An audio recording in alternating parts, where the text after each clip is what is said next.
All right, welcome to the At Bat Baseball podcast presented by War Media, where we give you our thoughts on the latest Chicago baseball news as well as go around the league. My name is Saul Rodriguez. I'm here with Miles Porter. How we doing, Miles? Doing good, doing good. Happy Tuesday. Yeah, happy Tuesday. And another baseball week and another crazy baseball week. We got a lot to talk about. But Oh yeah. first, we're going to go over Chicago baseball, see what the Cubs and White Sox did. We'll start with the Cubs. Now, a week from, or last week at this point, the Cubs were starting a series against the Pittsburgh Pirates. They split that series. And we talked about it, and you said the Cubs are going to easily win that series, and I was like, yeah, I was pretty confident they'll be able to do that. But it being two games, I feel like it's really tough, especially when it's away to completely sweep. But Yeah. they got it done. It is what it is. And the Pirates, I feel like the bad teams are always going to be pesky, and hmm they with Brian Hayes and Brian Reynolds, like those dudes, like oh my god, like it's almost Yeah. like the problem the Yankees have with the Orioles. They can never beat the Orioles. It's like Yeah. Exactly. those types of players, like it's almost like their skill is heightened at that level when they play those big teams. Then you also got so we got Seiya Suzuki being Seiya Suzuki. I mean, because they This went into dude. they went into Colorado. They split that series 2-2, but the Cubs raked that whole series. Seiya Suzuki, Patrick Wisdom, Nick Madrigal, like those guys went off. I mean, well, there really isn't much we can say about Seiya Suzuki. I saw this one like stat that said, because he extended his hitting streak to 9 games, tying Akinori Iwamura for the longest by a Japanese-born player at the start of an MLB career, and tying Andy Pafko's record for a Cubs player at the start of his career, set in 1943. So, and like yeah, so it's Wow. yeah. So, what can you say about Seiya right now, man? I mean, we could probably use so many words for this man because he's just a straight beast right now. Yeah. One thing that I really noticed with his at bats, he's very patient. And they were talking about it during the broadcast. He's not chasing pitches. He's not giving into pitches outside of the zone. Each at bat, he's up there with a plan. So as a hitter, that takes you such a long way. He's not eager to swing at something outside of the zone. Um, his pitch recognition is incredible. His two strike approach is the best in baseball right now. I don't care what anyone says. Just his poise at the plate. He just goes up to the plan. He's just really good, man. And he's confident. He's calm. He's happy to be here, which is great. I know it's not for him to come to Japan to Chicago at this time of year and to perform the way he is with this weather. It's just amazing. And just there are so many great things that I can say about this dude. So it's incredible. He's in complete control of himself as a player and his at bats, and he's very solid defensively as well. So it's just been a pleasure. It's been a gift. Yeah, it was funny. They talked about it in the game yesterday that with the whole weather thing, right? That he went to some of the Cubs executives into their offices yesterday, and because supposedly to convince Suzuki to come here, they had they put like a whole chart, or they made like basically like a chart or a table of Chicago weather, because that's one of the questions he had, right? And like he went to them and was like, "That's BS." the table you guys showed me is BS. Because it's like, dude, this like who like literally nobody can prepare you for snow in April in Chicago. Not at Like all. Not at all. it's ridiculous, man. But yeah, he won the Yeah. Player of the Week for the National League. I mean, he was raking and continues to do so, especially yesterday against the Rays. He had 2 hits. Uh, we had a Stroman had a little bit of a struggle in Colorado. Now it's Colorado, so obviously you could take it with a grain of salt. But he was doing well up until I think like the third or fourth inning. He gave up 3 or 4 runs. He ended up giving up 5 in total. But yeah, it's what are you seeing with him? Is it? Are you going to chalk it up to more for that? It's Colorado, or is it something maybe he's still getting used to the Cubs pinstripes, or in general just early season? Yeah, I think it's early season. His first start, if you remember, it was at Wrigley. He went 5 innings, and it was very solid. As soon as he came out, the Cubs gave up that game. I think a lot of it does have to do with Colorado. The ball obviously carries there much different than any other stadium. And it's, this is still such a small sample size. I'm not worried about it. And even still, when I look at that start, it wasn't the worst start in the world. You just got to be careful leaving pitches in the zone, because these guys are going to send it over the wall. So, small sample size, not worried about it, because he did have a great first start. And starts like that, with his last start in Colorado, those starts happen. So, not too worried about it. Yeah, and I do remember one particular at bat against Colorado was against that rookie I think it was Alan Trejo, I believe. He it was a 3-2 pitch, and it was almost like, Stroman was just like, dude, like, because that guy put up a great at bat, and he was like, you know what, I'm gonna put something right down the middle. If you hit it, you hit it, and that's when he hit a 3-run shot. I think that's what made it 5-0. But yeah, no, it's tough, and regardless of it being early, yeah, I mean, when you play in Colorado, you're always um very susceptible to 3, 4, 5 run innings, and you could Yeah. argue it wasn't even your fault.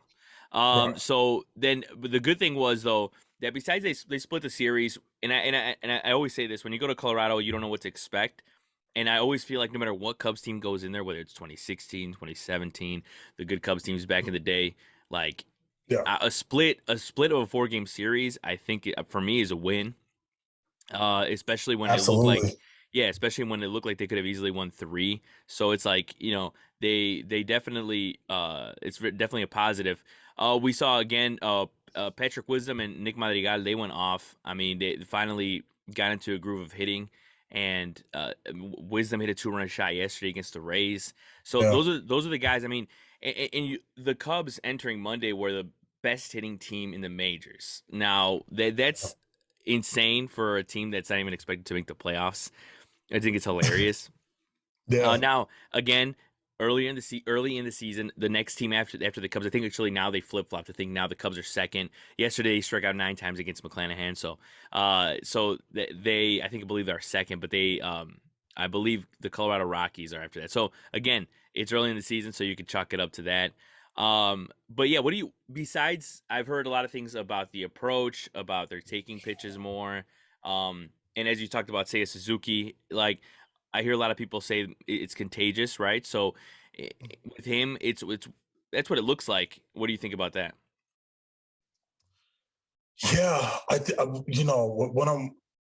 when you're watching these Cubs hitters, if we're just gonna talk about the approach aspect, is like the mentality. They're all just very confident.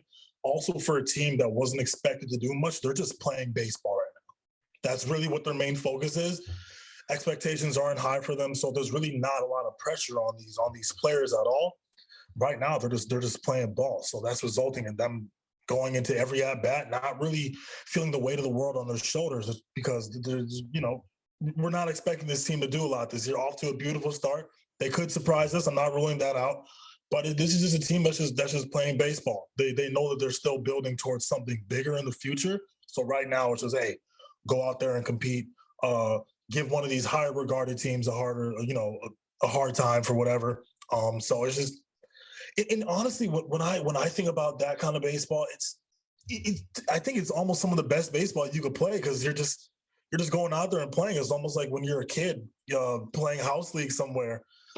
You're just playing for fun, and they're playing for fun. They're also competing, but uh, when you don't have certain pressures on you as a player and as a team, it makes it a little bit different. It makes playing just much more fun. So I think these guys are just able to enjoy these moments a little bit more, and just kind of just go out there and just show what they got, because it's still almost a trial for some of these guys going forward. So that's what I'm seeing right now with this team, and it's just fun to watch. Yeah, it's like you're playing with house money, right? It's like those Yeah, teams that exactly. it's like those lower seed teams in the NCAA tournament that go in, and it's like you don't expect much, but they go in there and they surprise a lot of people. So yeah, and Yeah.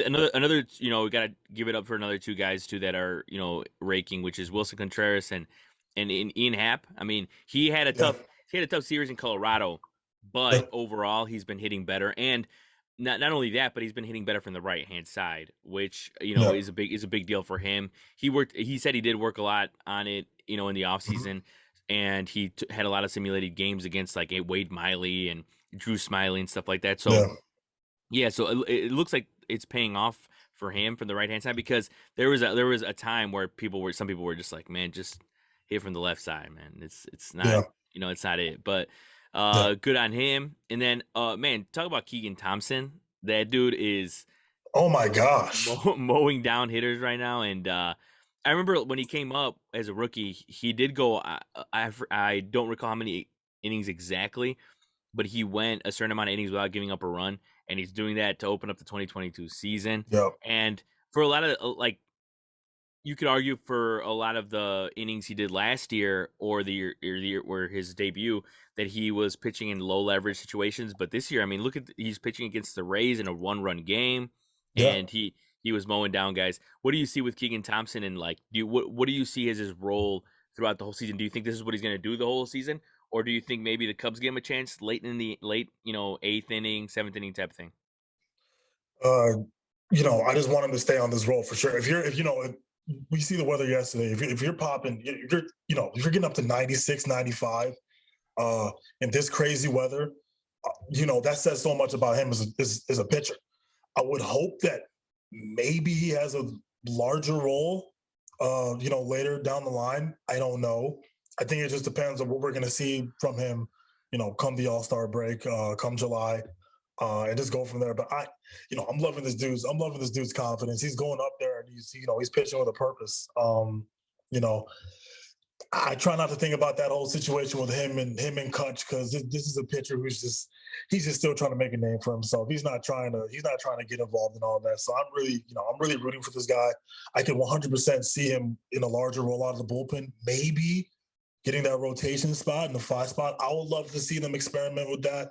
I'm not sure what their philosophy is right now. I know they got Mark Leiter, who they just brought up, and they're keeping an eye on him. But I'd love to see Keegan Thompson kind of have a bigger role out of the pen going forward. No, yeah, I definitely like his. I think once Wade Miley comes back, it'll be a little. The rotation will look a little better. Yeah, I absolutely. know with Mark Leiter, it was a little rough on him on Saturday, but Yeah, and but yeah, Wade Miley's supposed to be coming back soon, so that'll be nice. And I did also want to say that Jake Arrieta did retire he did yesterday, retire. Yeah. right? So as we're talking about the Cubs, what would you say is your favorite Jake Arrieta moment?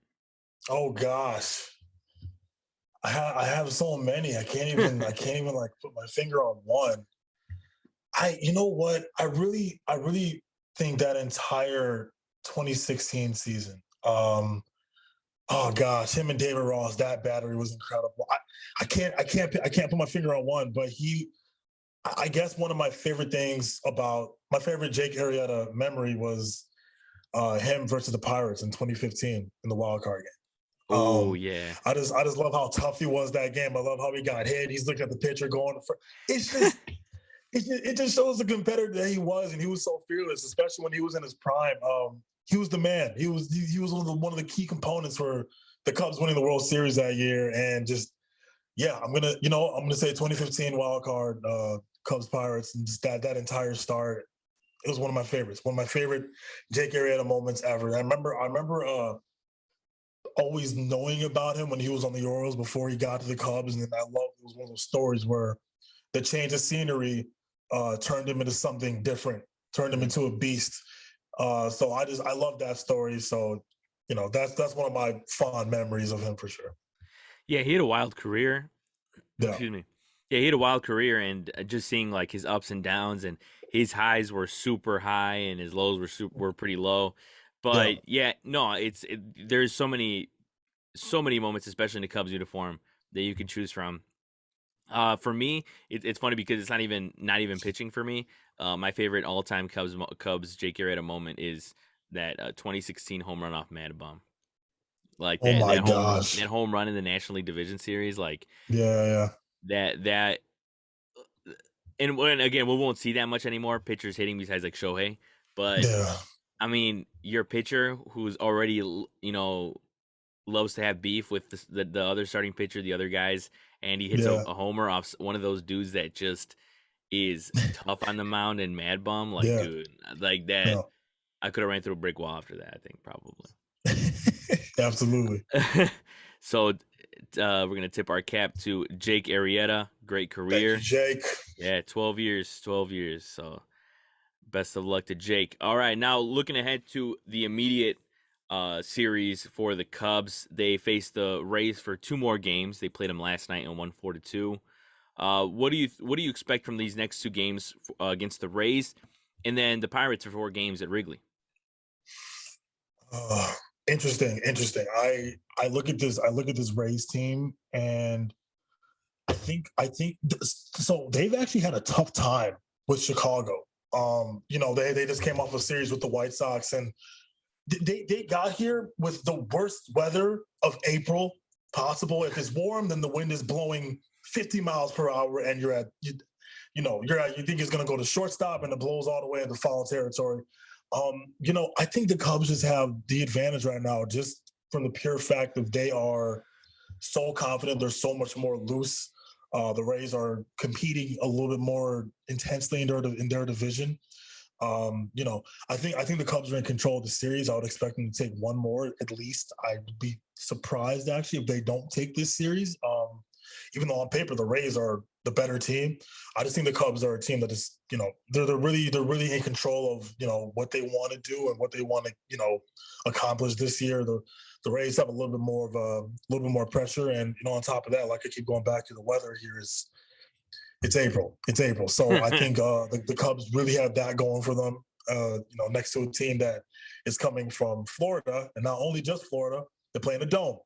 I have a couple of buddies who have played for the Rays, and they told me that it's really difficult to be in that warmth, be inside, and then go to somewhere like Chicago or New York or DC, or if you're going to Baltimore, it affects them. So I do think the Cubs are in control of the series. I think they're going to take at least one more game. I don't think they're going to sweep them, but I'd be surprised if we don't win the series. And then with the Pittsburgh 4-game series, I'm sure, when you're at home, definitely expect them to at least win 3 out of 4. But, as we were talking about, they're always pesky. So hopefully they can come out with a series win against the Rays and then another series win against the Pirates, because that'd be huge. You're really, setting yourself up for, a winning record in April, as they already have. All right, so that'll do it for the Cubs. We'll talk about the White Sox now. And last week they beat Seattle in a series. They had a great week. They beat Seattle in a series 2-1. Then they beat the Rays, as we were talking about, 2-1. Mm-hmm. So they had a couple series wins. Now, to start off the week, last week we were talking about Frankie Montas and that possible deal to the White Sox. Ended up not happening. I've heard, John Heyman said the ship has sailed. But I will say this, is that it looks like they made the right move, because the A's, we talked about it, A's wanted Andrew Vaughn. White Sox were bullish. They didn't want to give him up. And I said it from the beginning. I was very adamant. I said the White Sox should give up Andrew Vaughn. I don't see why not. They wouldn't, and I don't see why they shouldn't, because that Frankie Montas would push them over the edge. When everyone's healthy, they would have an even better pitching staff, and they already have a great pitching staff when healthy. Yeah. But Andrew Vaughn is definitely making me look bad, because Andrew Vaughn is raking, and now it just looks like there's no. Yeah, now they look like geniuses not making that move, because Andrew Vaughn is killing it right now. But yeah, so they, in that case, do you think as well they made the right move, or do you think that maybe I guess the real question is, do you think this is the real Andrew Vaughn, or do you think that they should have just gone with that move, or do you think they should wait until a better move now? I think wait till a better move. For sure. I really like Andrew Vaughn in general. This dude's hitting 348 right now. He's definitely, I think he's definitely turning some heads for sure. But there is so much. I would prefer him to keep hitting like this. And maybe he has some sort of trade value come the trade deadline. So I still think the Sox need a little more pitching for sure. So for them, I was hoping Frankie Montas would come over. I think let this age a little bit. See what happens in maybe a month or two. Deal him to get a couple of good pitchers for your pen, and go from there. I think there's definitely a better trade out there for them when I look at this. No, yeah, for sure. I mean, that's probably like talking to a lot of White Sox fans. That's what they say. It's like, they they would like Frankie Montas, but not for Andrew Vaughn, and they might pull the trigger on Andrew Vaughn. Maybe. I heard a lot of people say maybe if it was Manaya and him. Obviously, Manaya's with the Padres now, but before, Right. if it was Manaya and Montas, like sure, take Andrew Vaughn. Like, those are two quality pitchers already. So yeah, it's definitely. I think the White Sox would be willing to move Andrew Vaughn for the right trade, Yeah. and Frankie Montas just isn't it. So Luis Robert, he is hitting the ball well, but the numbers aren't showing it. And I will say this that he's very aggressive at the plate, and seeing him swing at the first second pitch, and he crushes so many baseballs to Gets the the ball warning hard. track. Yeah. So even Yeah. even even though he's not off to a hot start, he's stealing bases and he's looking good at the plate. Is he the player that for you, for example, people compare him? For example, they compare him to Mike Trout. You think he's that type of player, and do you think that it's going to happen this year? Or do you think that he's the type of player that's going to lead off for you, is going to be a catalyst, steal bases, but he's not necessarily going to be the best player on the team? What do you think overall about Luis Robert? When I look at him, I'm looking at him more of like a leadoff hitter, like a catalyst hitter, like you talked about. He's more than capable of playing like Mike Trout. He just doesn't have that approach. That's the only thing. Ability wise, he's right there with Trout. But approach wise and how he goes about, going about his certain at bats, it's just different. It's just different. So the results are going to be different. He's much more of an aggressive swinger, like we talked about. When he sees it, he's just going to go get it. But still, I really like him as a hitter. He's hitting the ball hard. I'm watching his at bats. He's hitting the ball hard. He's not striking out a lot. This dude has only struck out 3 times. He's hitting the ball hard, and that's one of the most frustrating things about baseball is that sometimes we're smoking the ball because for some reason the right fielder, left fielder happen to be there every single time. You want to ask him, hey, can you move? Just let it drop like once for me, please. So I'm just, I think he's much more of a leadoff guy. I don't see him, being like a middle of the order power kind of dude. He has that power. He can do that. I just do not see him being that kind of player, at least not with this lineup that I'm looking at right now. So, we'll see. We'll see what happens. I think he's definitely going to start turning it around. I think everything's going to start falling for him soon. He's such a talented guy. So, we're going to see what happens. Yeah, I mean, just looking at his baseball savant page, I mean, his max exit velocity 92. Like he's just reds everywhere. I mean, the guy barrels Yeah. up everything. Yeah. He's ridiculous. So yeah, it's only a matter of time. And you're right. You make a really good point that he has all the tools and he has Yeah. all the power to be like Mhm. Mike Trout. But yes, the approach at the plate, and that's like what sets apart players like that. And he's still young, so you could argue, it'll come in, with age. But that's what Mhm. separates players like that is the approach, because it's how you look from pitch to pitch, and it's kind of how they talk Right. about like Giancarlo Stanton of the Hmm. Yankees, where like he'll look goofy on one pitch and the next pitch he'll crush it.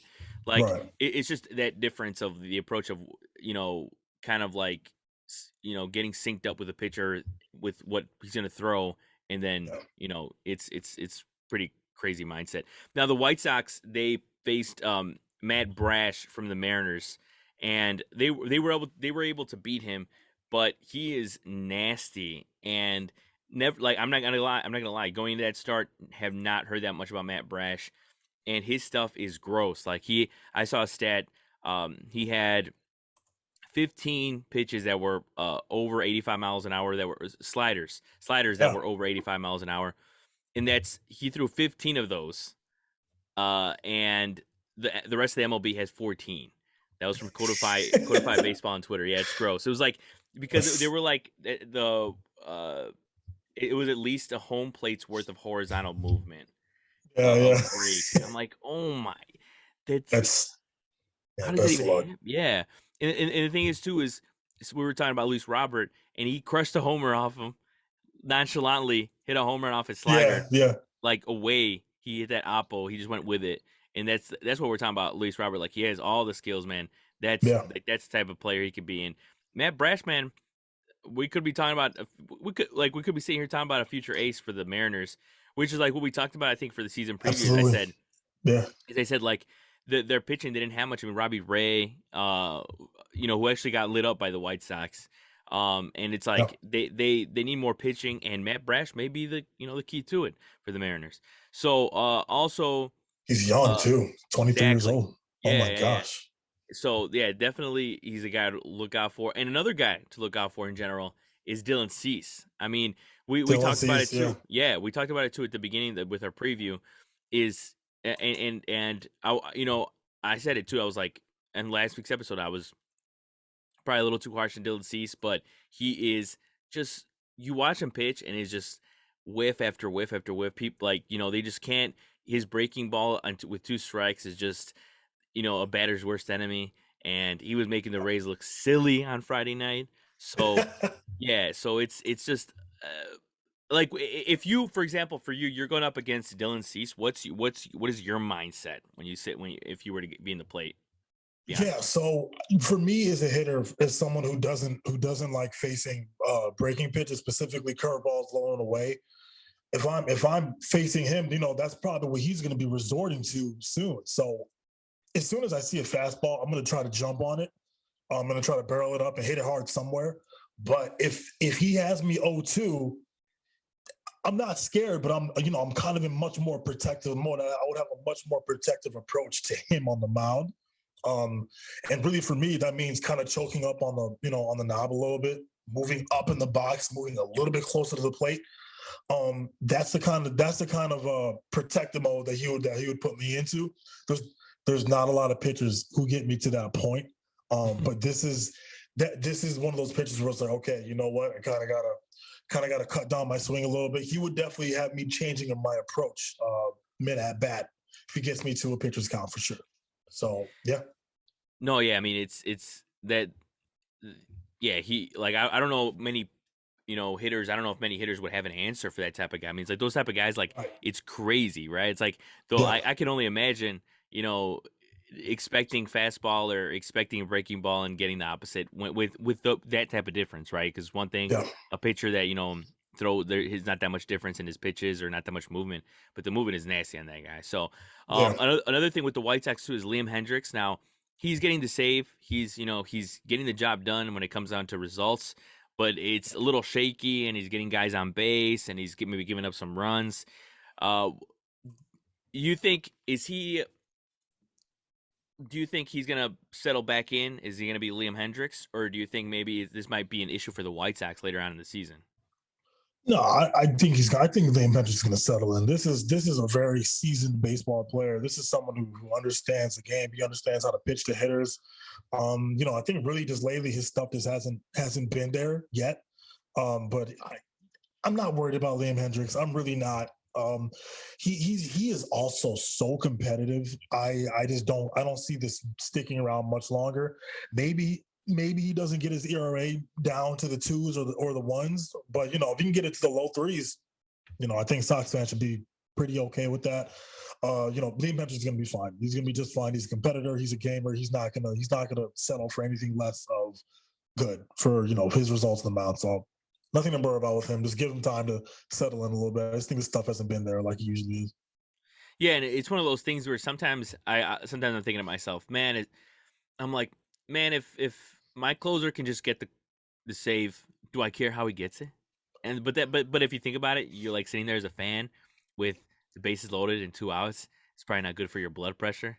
So so it's like yeah, you probably prefer, and they've had this problem before. They had Alex Colomé, who was doing the kind of the same things as Liam Hendricks is doing just this year. Again, just a few weeks in, but just for looking over it, and it's like it's not fun to watch that type of stuff. I know. Right. Not last year, but the year before last year, because Kenley Jansen was nasty last year. But the year before last year, I think it was 2020 or maybe even 2019. He just kept putting guys on too, and it's like, yeah, the Dodgers fan base was just not having it every. He was getting the save, but it's just that threat of constantly. It's like anybody could go deep at that point. You get a couple guys on, it's like you never know what could happen. So you're putting your team in a tough position. But yeah, it's we saw with Craig Kimbrell last year as well. Yeah, exactly. So I think you'll find his groove too. So Yeah. So they ended up beating the Rays in the series, beating the Mariners in the series. Now we'll look ahead. They were supposed to play the Guardians yesterday in Game 1, rained out, and they will play 3 more against the Guardians this week, and then 3 against Minnesota.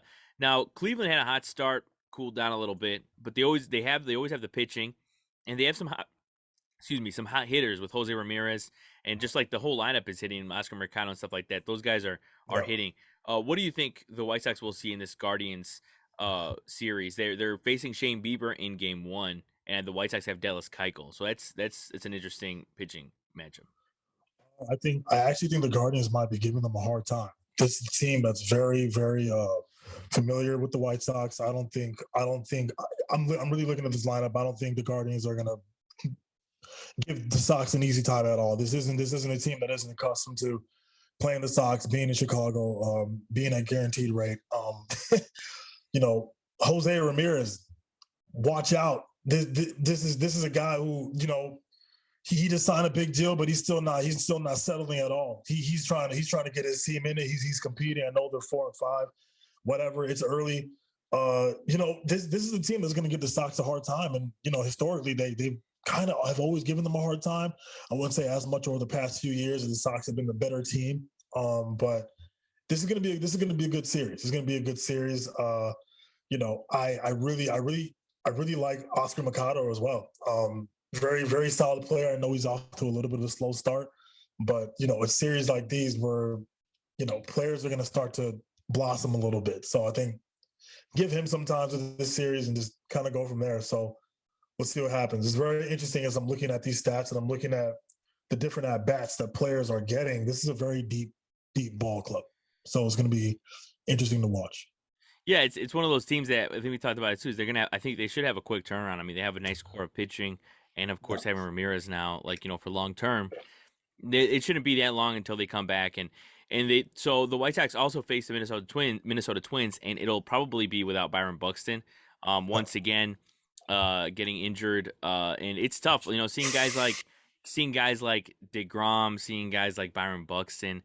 Even Mike Trout almost the other day, he got hit in the hand. He's day to day, fortunately, but it's very frustrating as a baseball fan to see that type of stuff happen. And it must be tough also from the Minnesota Twins perspective, in the sense of you gave Byron Buxton a lot of money, and it's looking like an injury bug might be coming back. But yeah, I think the White Sox will definitely take that series again too. Everything is set up for them to continue being who they are and getting another a very positive record after April. All right, so that'll do it for Chicago baseball. Now we'll go to around the league, and we got a lot to talk about here. A lot of stuff happened this week in baseball. Yeah, but we'll start off with Alec Baum from the Philadelphia Phillies. They were having a tough inning. I think maybe he made like 3 consecutive errors, if I remember correctly. Yeah. And he went up to when I think they called time, and they were clapping. I think he made a play, and they gave him the Bronx cheer. And he went up to the mound, and he said, "I know, I effing hate this place." So you could read it, because obviously you could see his lips clearly. He said it, and I was very interested to see the post game conference, seeing what his what he was gonna say to the media. And man, do I have to give props to this man, because he not only is a young player, but he owned up to him saying that. And good job. Yeah, good. Yeah, it's like I honestly I didn't expect that. I was expecting him to be like, I don't know what you're talking about. Oh, I had, you could have used any any words that rhyme or something like that. It's a PR. Maybe the PR team could give you some ideas. But yeah, it's a lot of respect, and especially when when you're in Philly. I honestly thought, dude, could this be the beginning of the end for Alec Baum in Philly? Because if he's saying that type of stuff, and he's also not, he hasn't been playing well. He didn't play well last year. So it's like with him saying that type of stuff, but of course, the day after came to the plate, and the fans gave him a standing ovation. What do you think about that whole situation, man? So it could be frustrating. It could be frustrating sometimes as a player. You're already mad enough that you didn't make a play, and it doesn't feel good to hear the fans kind of give you a hard time about it. It is frustrating. But at the same time, you got to understand that, every fan base, they have their expectations. Every fan base is going to hold their players accountable, no matter who they are. So it's, I props to the Phillies fans. Big props to them for handling that so well and giving him a standing ovation the next day, kind of being like, hey, we got on you, but we still got your back. Come on, let's move forward. As opposed to, you do that in New York, they're gonna hurt your feelings. They're gonna hurt your feelings, but not in a way where they're trying to be mean, but they're just like, hey, if you can't handle it here, you're in the wrong team, man. You're in the wrong city. So I love the way that the Phillies fans handled that. I love the way how he handled it, how he came forward and he was like, yeah, I was wrong. I was very frustrated in the moment. And, those days happen. I know it's been a frustrating year for him, but he's such a talented player. He's such a talent. And he has such a strong arm at third. I just want to see this guy just, continue to just progress. But, these stretches of times, it is very frustrating as a ball player. But then to hear it from fans, hear it from your coach or whoever, it does get a little bit frustrating, but that's just all part of how we grow as players. That's just a part of the process itself. So, props to both sides. Props to Baum, props to the fans. And, these things happen. I hope they can just move forward and he continues to progress. But this is going to happen. These things are going to happen. So, yeah. Yeah, and that's like as you said, a lot of fan bases will give it to you, and it's like, yeah, if you can't play here, then it's like, you're not gonna be able to play in a big team because most of the big teams are gonna have crazy, fan bases, and they're gonna tell you how they feel, and yeah, props also to the fans, yeah, because in Philly did not expect that whatsoever. I thought they were gonna eat him alive the next day. Yeah. And yeah, I mean, props to both, man. It's great to see. It's something I feel like you probably wouldn't see maybe like 10, even 20 years ago in Philadelphia. But right. maybe those fans are learning, man. Maybe they're coming around. Yeah, maybe. Now the next big one that people were talking about was Clayton Kershaw getting pulled. He was throwing a perfect game, and against the Minnesota Twins, I think he had at the time maybe had like 11 Ks, maybe 10 Ks. He was mowing down. It was as perfect as you can get to that point, but he was pulled. I believe he already had 80 pitches, if I remember correctly. And the internet went crazy talking about why you pulling him this, and yeah, it's a little tough because where Clayton Kershaw in his career, where he's at in his career, he's a great pitcher, and I'm not saying he's not going to have another opportunity to throw a perfect game, but that could, you could argue that maybe that's it. Maybe that's the one time he had to throw a perfect game, and he didn't get that opportunity to do it.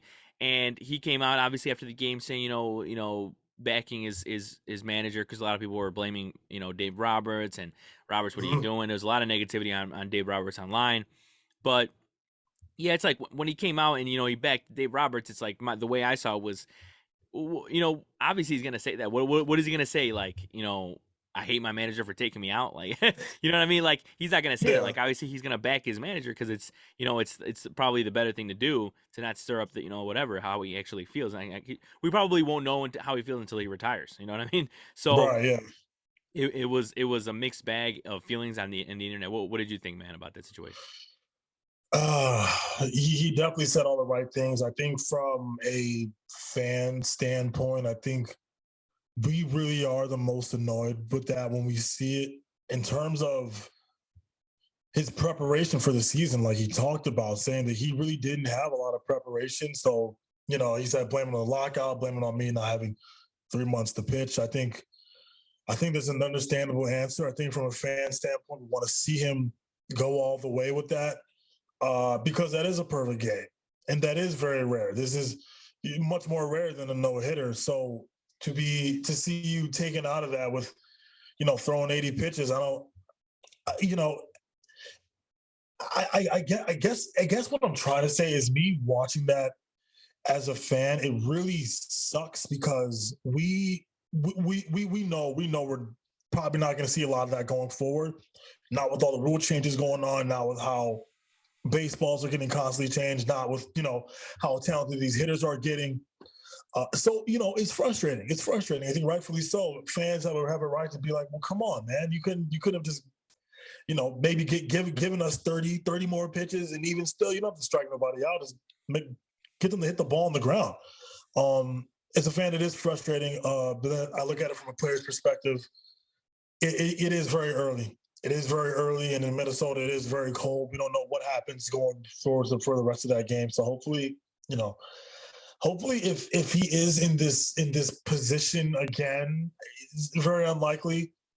Finish that game, man. Just come on, just do it for the team, do it for the fan base, do it for baseball. That would have been a beautiful moment had he gotten a perfect game. And everything. Baseball's gotten off to a very, very entertaining start this year. It's not like there's been nothing going on really with baseball. No, there's a lot of things to talk about. I think that would have been kind of the icing on the cake for the beginning. So I'm kind of like I'm in the middle about it. Yeah, no, it's definitely really tough because to look at it from a player perspective. Yeah, and he did say that, right? He said, blame it on the short, blame it on the players and or blame it on the owners and the players for not, getting a deal sooner. Which makes sense. I mean, that does make sense. It's like, there's a lot of reasons of why some injuries are happening. A lot of players didn't have access to the training staff. They didn't have access to the fields, of the team's field. They'd be on their own. So yeah, it's tough in that way. So another thing too was the Padres and Giants. So Mauricio Dubon, I believe it was, he bunted when the Giants were up by a lot. I think maybe it was like 11-1 or 9-1 or something like that. And Bob Melvin didn't like that whatsoever. Old school guy. We're talking about unwritten rules here and not bunting when your team's up by a lot. And there's a lot of talk about that. And what stood out was Gabe Kapler was disregarding the unwritten rules, saying, we're not, we're playing a game here. We're trying to win. That it's more about, just trying to get on base. This is like to set up the next game to see what, it's all about strategy. So you as a player, how do you see that? And what do you think about that situation? So I have no problem with that at all, honestly. And maybe that shows, it kind of shows my age as a player. I am a part of that newer generation of ball players. Honestly, we can't keep thinking like this. This isn't like a, hey, don't do that. You're already beating us. We are professional ball players. We got to go out there. We got to compete every single inning. This isn't like football. This isn't like basketball. This isn't timed. It's just not. You can easily drop a 12 spot the next inning. You can easily drop 5 runs one inning, and you keep on slowly starting to build. A few years ago, I was at a Cubs game when they were losing 9-1, and they ended up coming back against the Braves. It was the coldest game of my life that I've ever been to, but they didn't give up. I don't like this mentality of, hey, you're already beating us. Take it easy. No, stop. Keep playing ball. Knock it off. That entire way of thinking, and I think a lot of people feel this way as well. It's just like, dude, just keep playing, man. Like, keep doing what you got to do to score runs. Keep doing what you got to do to get outs. If you don't like that, don't give up that many runs. Don't stop giving up all these base hits and walks to the hitters and getting more base runners. We can't do that. Another example was like 2-3 years ago when I was playing at Oakton, and Coach Frado, if you ever see this, and I know you don't want to hear it, but I'm going to tell this story where it was a fall game and we lost 28-3. And that is a whooping. But what this team did, they just kept on hitting. They kept on swinging. They kept on, taking their pitches. They're advancing around the bases. They're stretching singles into doubles. They're taking advantage of our mistakes, which is how you're supposed to play. You're supposed to play hard every single time. Don't ever tell me or my teammates to let off a little bit, because that's not how we're supposed to play. There's already issues in baseball in general with players not hustling or kind of just, disregarding little things here and there with little pieces of the game. That's an issue. That's a problem. So, if I see that you're not going to get it out in a certain way, as a player, I'm going to take advantage of that. I just am.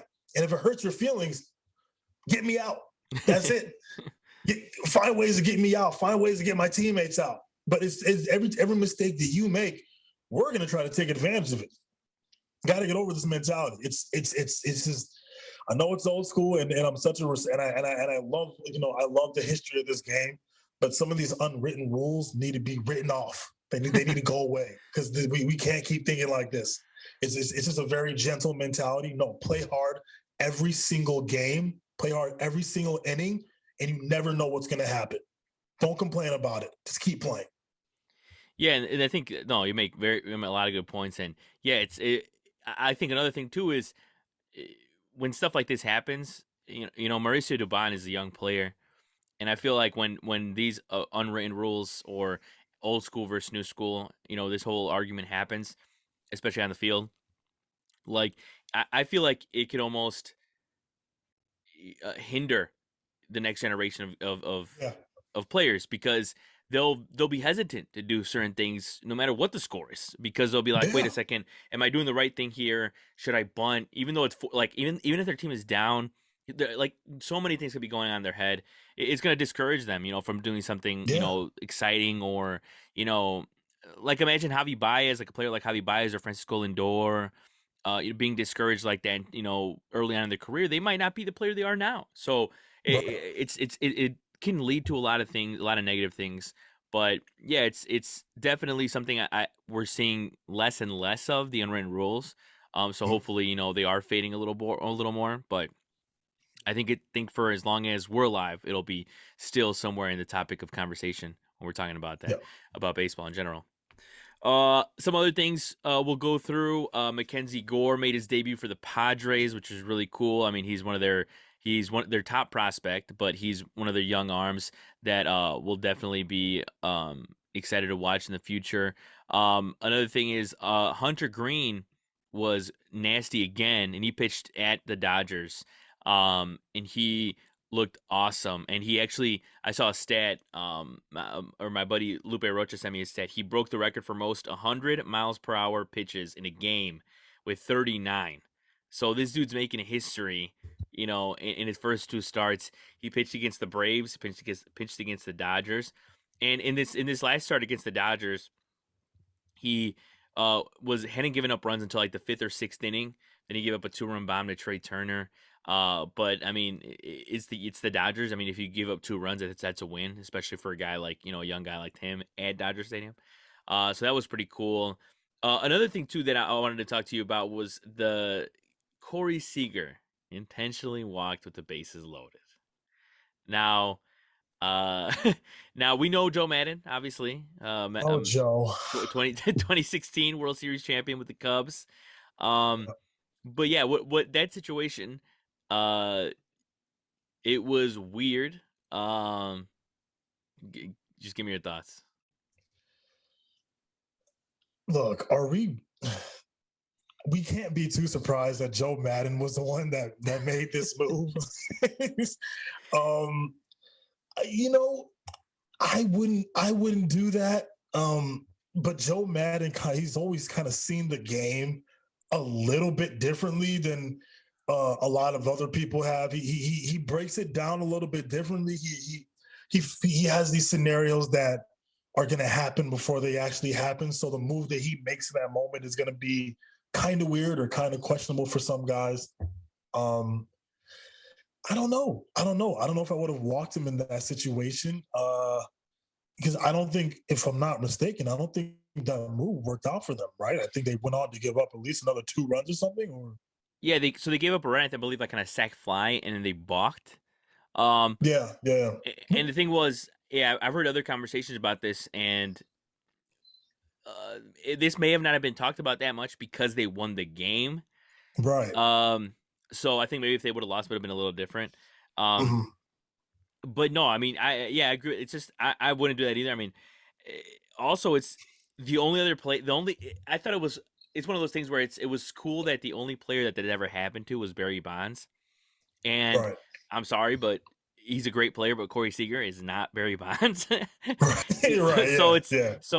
it's you're putting Corey Seager on this like this pedestal type of thing kind of in that play because again only twice has ever happened and it happened now again. So um yeah, it's very weird. And the thing is too is that it's not something I would do in the regular season. I don't know. It'd be one thing if like maybe you're facing Otani in the playoffs and they have, a very great matchup, with the next batter, like this and that, like, and you don't want, and it's a big game, and maybe you're rather off giving up 1 run than 4 runs. It's one thing, and Right. maybe I'm wrong on that, Yeah. but during the regular season, it just doesn't make any sense to me. In a Rangers Angels game, that means probably nothing to both teams, most likely.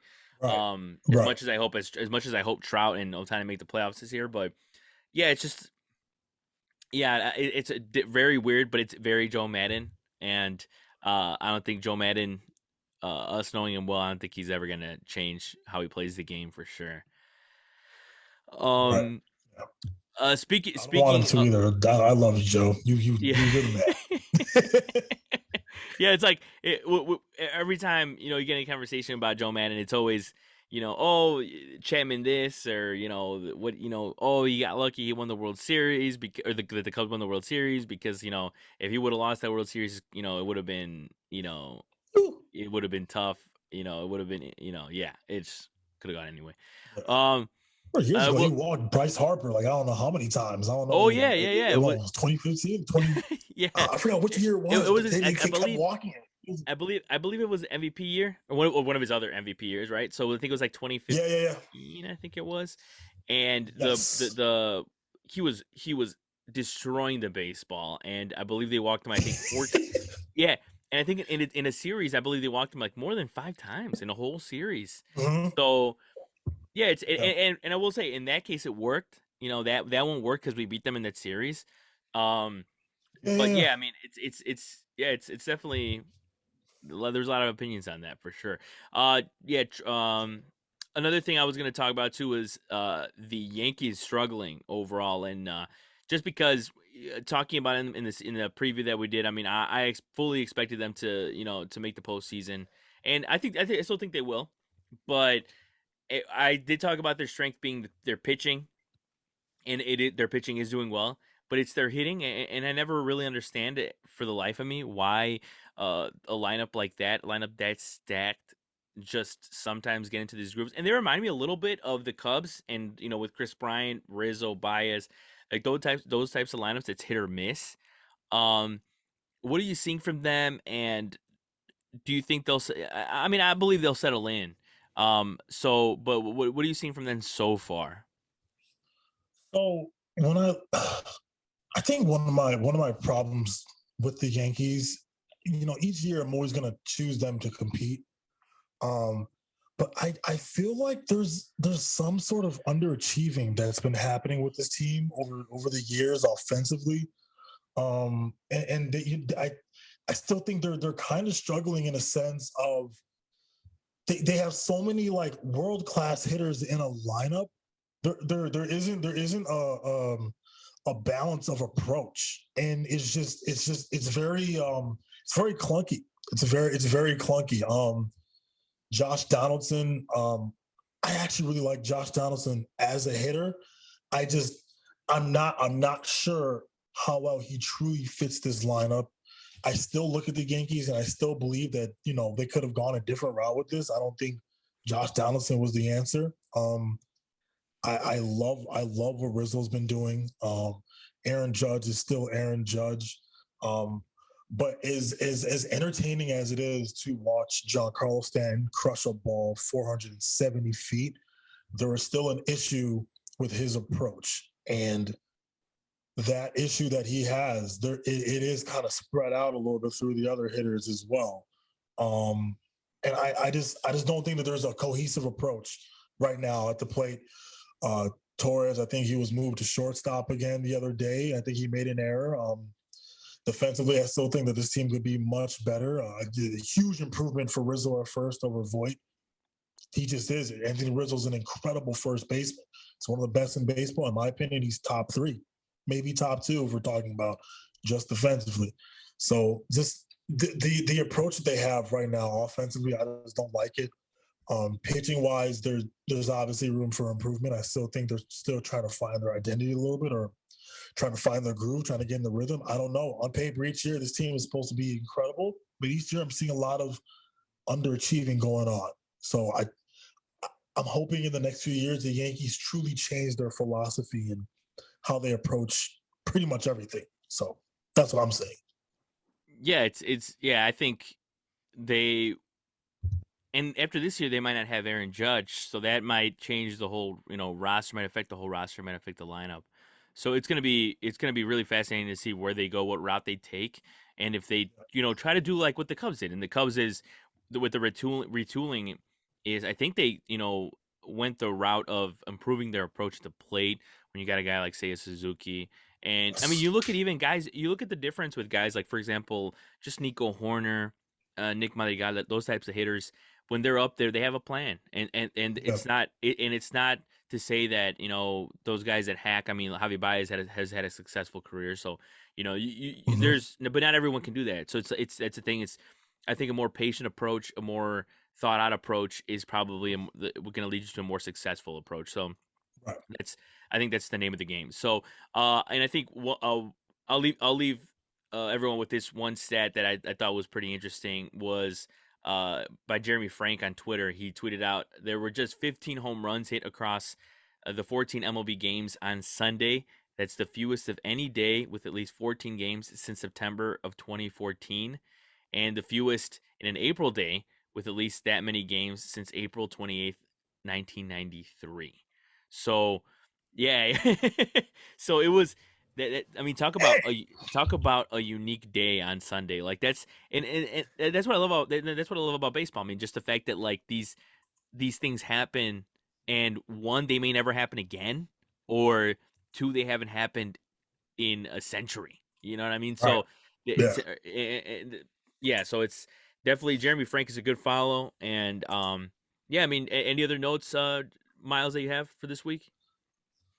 Not too many, not too many. I look forward to seeing, kind of touching on what we've been talking about. I look forward to seeing how the Yankees team is going to progress because this division is so tight that I don't think the Yankees have much room to kind of go back to what they were doing last year in terms of struggling and doing all the finger pointing. There's not much finger pointing that you could keep doing instead of looking in the mirror and being like, "Hey, what we're doing is just it's just not working." They've always had this philosophy of giving healthy contracts to older players who they think that they can kind of revive because they're in Yankee Stadium and Mm-hmm. this guy's going to put a bunch over the wall. And I don't think that approach has worked a lot for them. The Blue Jays are absolutely dominating right now, and they're not going to slow down. This is why I really, in the beginning, I was just like, I don't know. It can be anyone's division. But as soon as the Yankees start slipping or the Red Sox start to slip, one of these teams are going to start to run away with it. And I don't think the Blue Jays are going anywhere. I just don't. So at the end of this year, I'm going to be curious to hear what their final season review is. But when it comes to the New York media, I really hope there's not a lot of finger pointing because respectfully, that's what happens a lot in New York. There's a lot of finger pointing with that media. But in many ways, the players have done a good job of owning up and saying, okay, we didn't do this right. I could have done this better. So we'll see what happens. We'll see what happens with this Yankees team.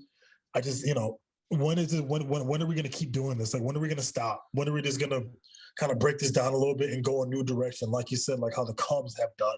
So we'll see. We'll see what happens. Yeah, and I think too with the Blue Jays, and we haven't talked much about Vladimir Guerrero Jr. because that guy's, I mean, whew. And I believe you picked him for your MVP, right? I think you picked for your MVP this year. Yeah. It's Yeah, number yeah. one. So it's looking really good on that end. I mean, he's destroying the baseball. Hit 3 home Yeah. runs the other day. I Yep. believe two off Garrett Cole. So that was, whew. I mean, Mm-hmm. that guy's on a whole nother level. He's from a whole nother planet. But yeah, that will just about do it for this week's episode of At Bat Baseball Podcast presented by War Media. I am Saul Rodriguez. It has been Miles Porter.